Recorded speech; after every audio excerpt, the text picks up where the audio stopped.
Vreau ca să zic că dimineața aceasta să fie Domnul binecuvântat. Și vreau ca să vă spun eu, în cuvântul Lui Dumnezeu, Avram și Sara nu avea copii.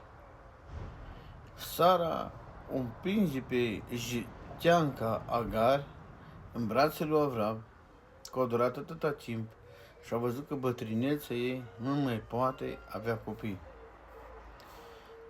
La o tare vreme, egipteanca Agar rămâne însărcinată, naște pe Ismael, dar când iasă din cort afară, ea vine zâmbind ce a putut să facă Agar.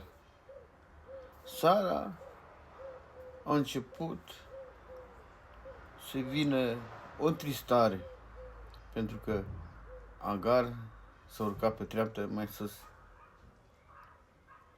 Până la tot ultimul Dumnezeu îl binecuvintează și pe Avram cu un copil, Isaac.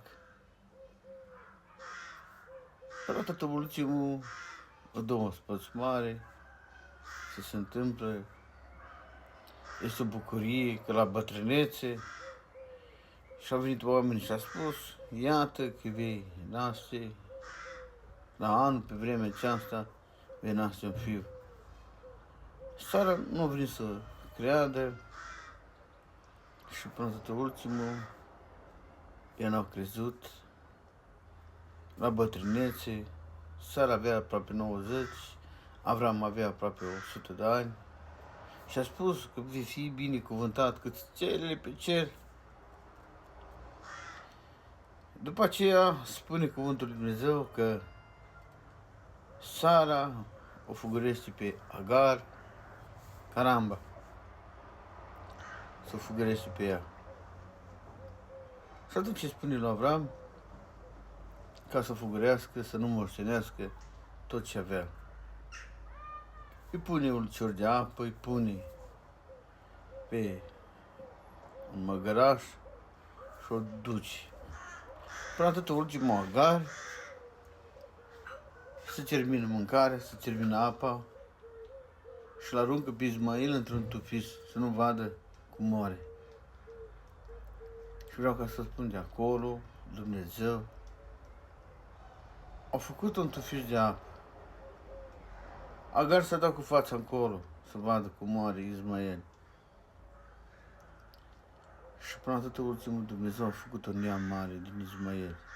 Chiar dacă nu era apă, chiar dacă nu era mâncare, de acolo, din piatră, Dumnezeu a făcut lucrul acesta.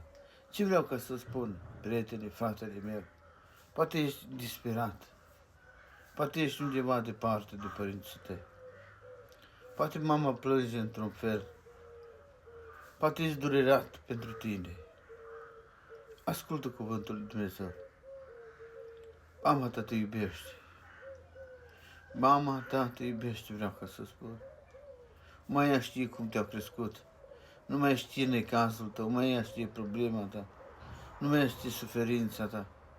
Uitați-vă dumneavoastră că Agar a dat pe Ismael cu fața încolo și la o bucată de vreme, încă nu, la o bucată de metri, cum se spune, l-a dat cu fața încolo să nu vadă cum moare Ismael, că nu era apă, mâncare.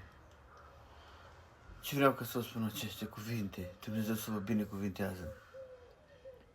Dumnezeu să rămână cu voi.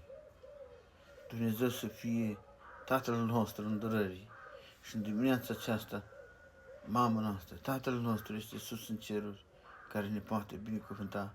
Mama noastră, dacă este aici, Tatăl nostru, hai să ne îngrijim de ei, hai să-i binecuvântăm. Că dacă de la ei avem binecuvântarea, toată slava și toată onoarea, să fie a Domnului.